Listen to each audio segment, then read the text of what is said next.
यहाँ से A1 common निकाल लिया, यहाँ से B1, तो B1 निकाले तो B2 प्लस हो गया, A2 भी यहाँ पर प्लस हो गया, कोई दिक्कत नहीं। अब सुनिएगा ज़रा ध्यान से, A1 और यहाँ लिख दिया A2 माइनस में आयोटा B2, और यहाँ से एक तो आयोटा भी कॉमन निकालते हैं। क्या कॉमन निकालेंगे?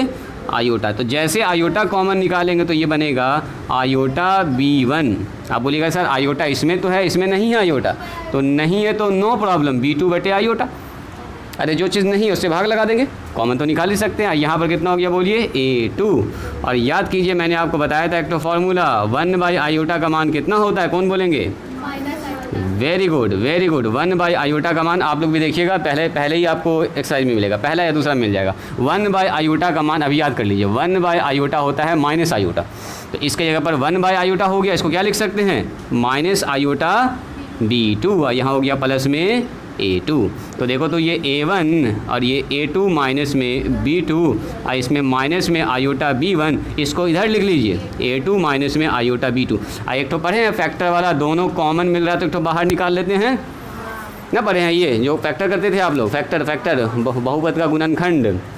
तो देखो तो इसमें से A2 माइनस में आयोटा B2 कॉमन निकलेगा जी कायनात, A2 माइनस में आयोटा B2 दोनों से निकाल, यहाँ कितना बचा?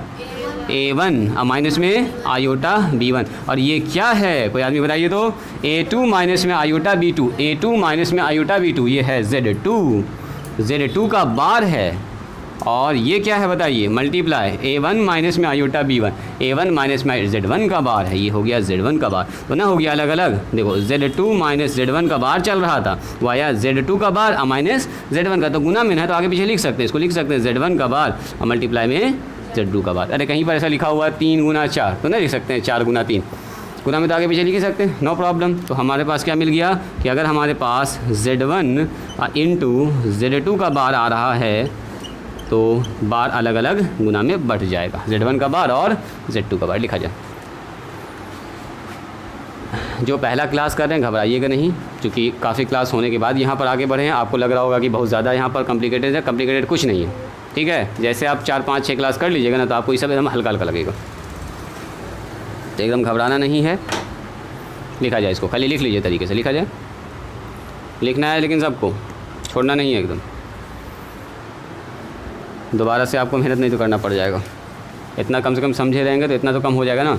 चलो यहाँ से 1 नंबर से स्टार्ट कीजिएगा, यहाँ 1 नंबर, यहाँ 9, 1 नंबर, यहाँ लिखो 2 नंबर, ये 3 के बाद आ जाएंगे 4 5 6 7 8 के बाद इधर आ गए थे हम लोग 9 10 11 12 13